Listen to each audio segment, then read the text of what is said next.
Hello, Aggies, and welcome to the first ever podcast of Behind the Horns. I am Sports Information Director Max Mans. With me is Assistant SID Amanda Graham. Joining us on our very first episode is Delaware Valley women's basketball player and most recent member of the 1,000 Point Club, Haley Keenan. Hi, Haley. Thanks for joining us. Thank you for having me. Of course. So just to kind of start off, how did you get into playing basketball? Was it something you started really young? What kind of got you into it? I would say I got into it in middle school. I played a lot of other sports before basketball. I started maybe like CYO. I started it, but I didn't really like it then. So it was like 7th grade I really got into it because I was playing really well, and I'm like, well, this might be something I want to do in high school and then maybe even college. So there, yeah. What were some of the other sports that you played? I used to play. Well, I started soccer. I was terrible at soccer, so I didn't want to play that anymore. And then I played flag football, which I really liked. So I played that like my whole life. And then I got into tackle football. I played that for 3 years. But then I stopped because the boys hit puberty and then they were going to crush me. So I said, no, I'm done. And then I played softball too. But it was definitely, my favorite sport was definitely basketball. Okay. Let's go into your high school career at Ben Salem. Just talk us like how you started there and your early seasons. Ooh. My freshman year, I started as a varsity player, and the coach at the time, he made me captain, which was like a big deal. We weren't very good my freshman year. I don't even remember our record, but it wasn't good. Then sophomore year, we got a little bit better, but we still weren't really good.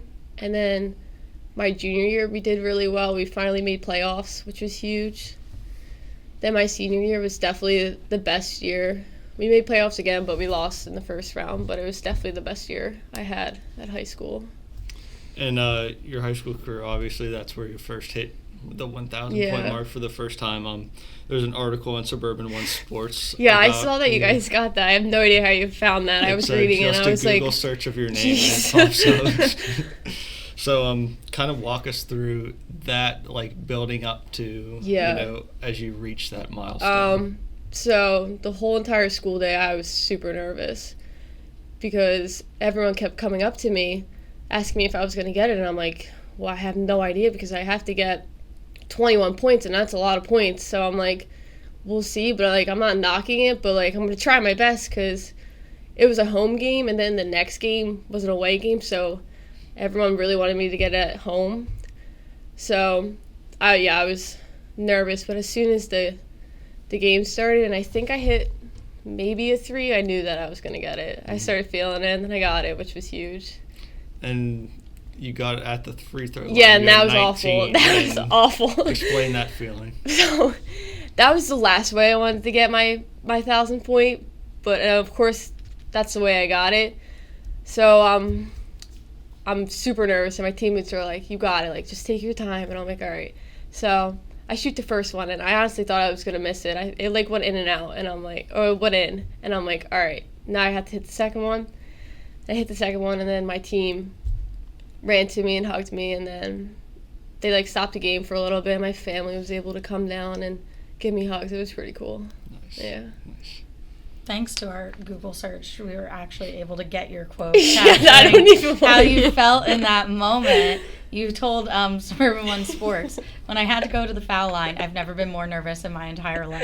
Not even when I had to go to the line to win a game. This was the most nerve-wracking thing. Yeah. So it was clearly on your radar. You knew it was coming, and you managed. The question is, do you remember, did you score any more points after that in the game? Yeah, I think I finished with 27. Okay. I think, yeah. So you had your career at Ben Salem. Obviously, you came here to Del Val.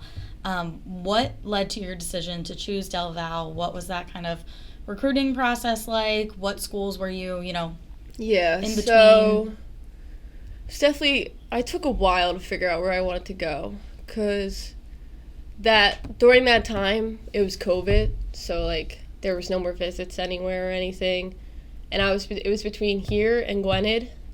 So I was really, like, taking my time trying to figure it out because I wasn't sure, like, what was the best fit for me.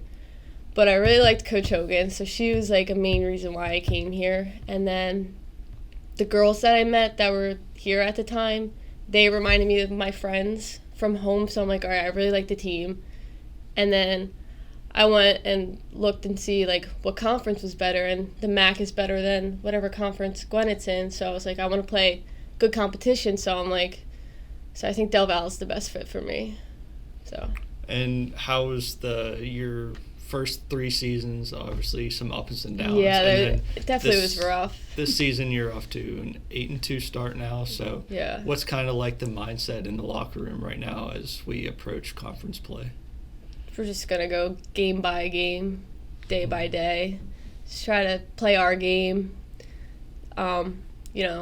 Limit our mistakes. But I think we're gonna do really well, and I'm really excited for conference play. How has this season felt different than others? Obviously, the team had one of their best starts since a while. We went back, I think it was like the early 2000s. Yeah, I can't remember. I know, my freshman year we had COVID, so it wasn't really a real year.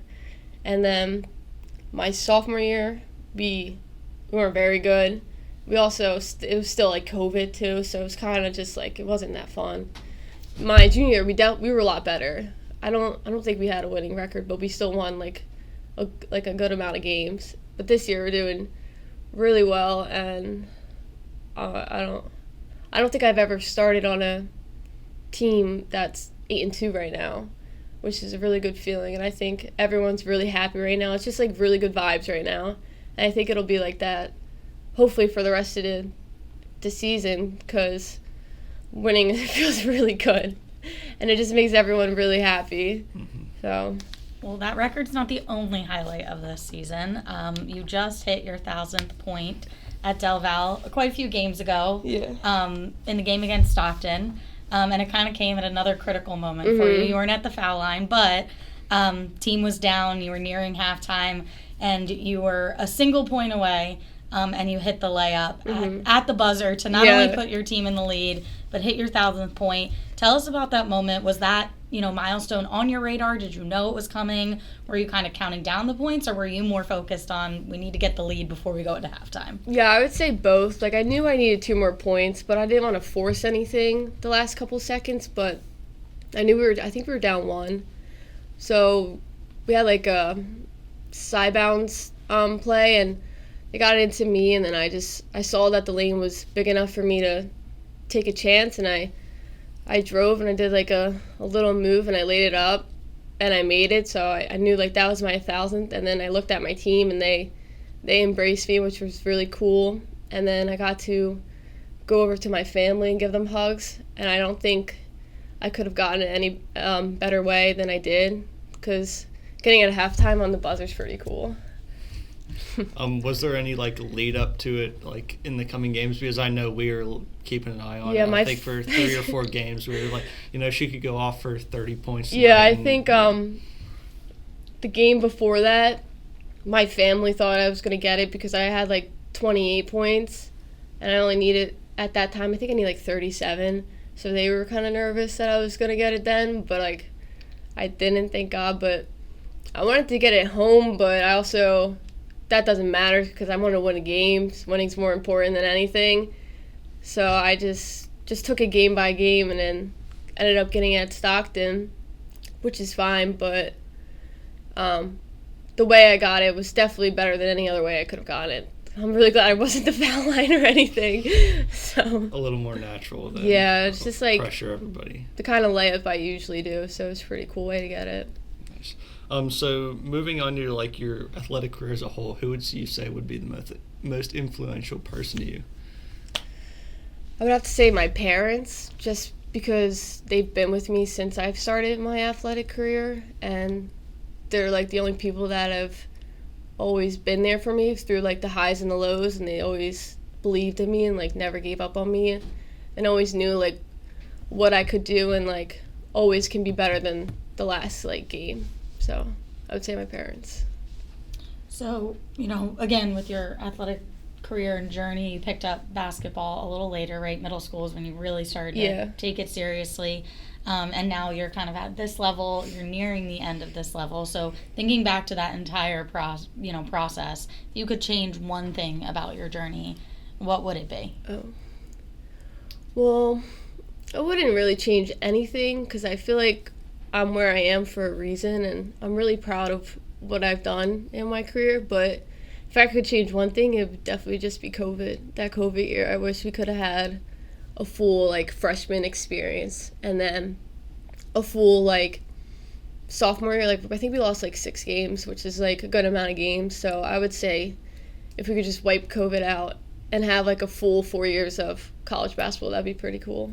Did you feel like you were kind of thrust into having to be a more senior member on the team because you lost out on those kind of early years of adapting to the change, the college life, the sport, kind of everything else? No, I thought I was okay because, like, it's not like we lost the whole year. Like, I still had a chance to experience what college basketball was like. Like, I remember my first college game and I'm like, holy crap, like, this is fast and, like, really aggressive. Like, I gotta pick it up because, like, high school is a lot slower than it is in college. So I think it was really good. I got the chance to play a little bit that year considering what was going on at the time. But I thought I was okay and fine. During COVID, like, I don't know what the MAC rules for, like, attendance was or anything, but when I was at IUP, I know only the staff were allowed at the game. So what was that kind of like? It depended. Wait, I don't think anyone could come to our game. Yeah, because I remember some places they would have, like, those cardboard cutouts in the stands, which was kind of weird. That. Yeah, I remember, like, the NHL playoffs, and it's just all these cardboard Yeah, no, cutouts. actually, no one was allowed to come, which kind of sucks for, like the freshman class, because, like, our parents obviously want to see us play, but they had to watch online. But I think, like, the worst part about that was we had to wear a mask. And while you played? Yeah, like, and, like, sometimes they would yell at you if, like, it was, like, your nose was showing, but, like, I don't know what they expected us to do. Like, we're playing a college basketball game right now. Like, we need to breathe, and it's even, like, right now, sometimes it's hard for me to breathe without a mask. Like, wearing one was really tough, and that was the worst part, because it was just awful. It was so bad.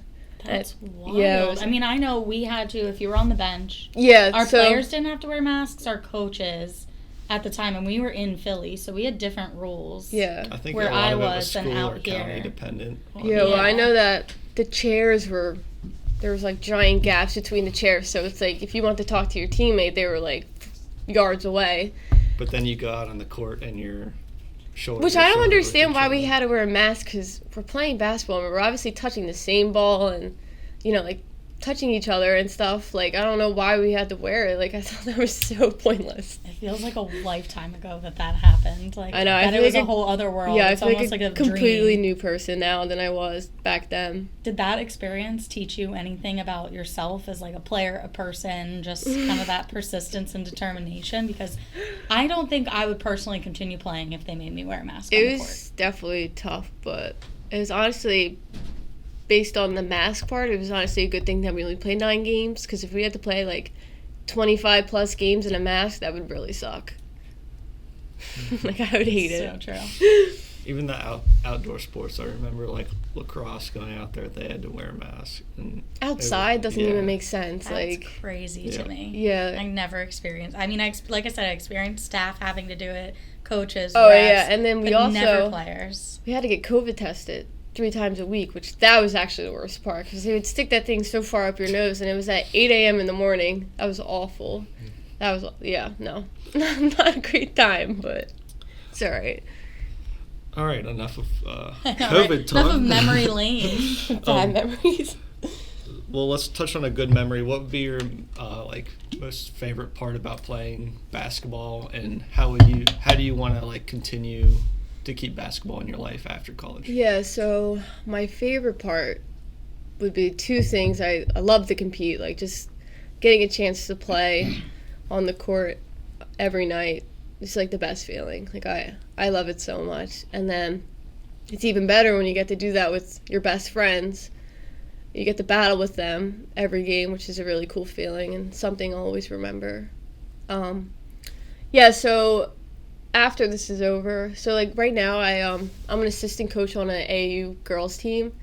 So I'll definitely continue to coach and like train some people if they want to get trained. I feel like that'll be the way that I stay involved with basketball and everything. So you're going to be asking Laura for a job. She wouldn't hire me. She wouldn't want to spend more time with me. So I guess outside of basketball, you're also a business administration major. Right. So what are your plans for after college with that? That's a Loaded tough question right? for me. I've been struggling to figure out what I want to do after college. I feel like that's such a hard thing to figure out, and that's definitely something I've been struggling with. But I think I'm going to figure it out. I mean, I have to figure it out, but I'm going to figure it out. But I know, like, one day I want to own my own coffee shop, which is, like, way down the line, but that's definitely just, like, one thing I know I want to do. But as of, like, right out of college, I have no idea yet. I'm still trying to figure it out. That's such an honest answer, though, because so many people are in that same boat and no one ever wants Yeah, to say it. I don't have a admit problem it. admitting it because I actually just have no idea, and I have no, like, lie to tell you. Like, I'll straight up tell you I have no idea.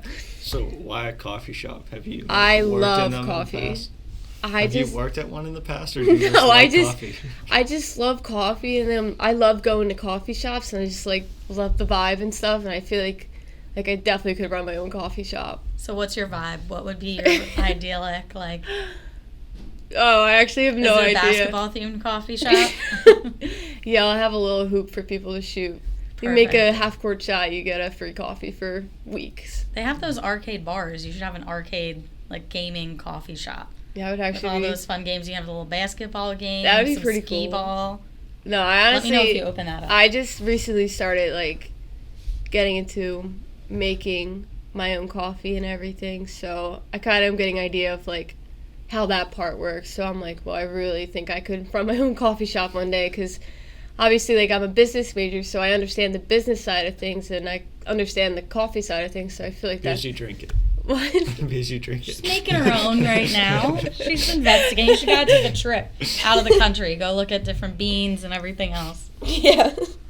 So what has been your biggest, like, challenge at the college level, and what would you say to other student athletes that are maybe coming Yeah. into the scene? And Definitely the biggest challenge would be between practice and schoolwork, because at least for winter sports like basketball, like, we start, like, as soon as, like, school starts, so, like, first semester, and then we don't finish till, like, halfway through second semester, so it's pretty much the entire year.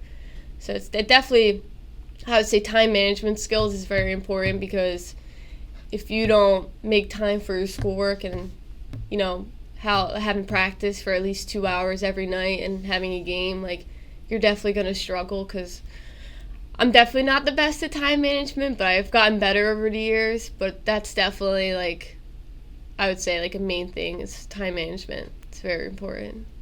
And then would you say that same thing to a student athlete that would be coming in? And what advice would you give them if they wanted to play college hoops? I would tell them to go for it, but I would also tell them to enjoy the moments, because they really do go by fast. Like, I can't believe that this is my last year. Feels like it was just COVID year, like, we just came in. But I would definitely tell them, like, you just have to embrace every moment and remember every moment and just enjoy your time, because it really does go by really fast. Of course. All right. Well, we're going to end on something fun. So we have rapid fire questions. You just need to tell us the first thing that comes to your mind. So, All right. you know, whatever comes to your mind, that's what you're telling us. We can always revisit answers at the end. Okay. So, pregame meal. Oh, it's different every time. Probably, like, a peanut butter and jelly sandwich. Love that. Guilty pleasure show or movie. I love One Tree Hill, the show. Who doesn't? Yeah. What are you currently binge watching? Nothing, actually. You don't have time in your time. Yeah, I management. actually just do play basketball, go to sleep. If you were in a talent show, what would you do? I have no idea. I don't have any talents but basketball. Score another 1,000 points. Yeah, that would be nice. Your favorite sport outside of basketball, and what team? Oh, I'd probably say football and the Eagles. Girl after my own heart. An athlete you look up to. Kobe Bryant. if you could go to any sporting event, past or present, what would it be? The Eagles Super Bowl. And favorite hobby? I like to play video games. Perfect. Well, Haley, thank you so much for being our first guest on Thank our you first for having episode. me. Anything else you want to let people know about yourself that people might not know, or about being a student athlete that maybe we didn't, touch on? No, I feel like we covered pretty much everything. I Hit can't the really nail think on the of head. anything else that I would say. So, yeah. Well, we appreciate you joining us. Thank and you for taking having me. time out of a busy season. So, Yeah. It was great. Good I had luck fun. this Thank Saturday. you. Yes. Thank you. Yep. Good luck this Saturday, and with the rest of your season. We'll definitely be following along and seeing how much past 1,000 you get. Thank you.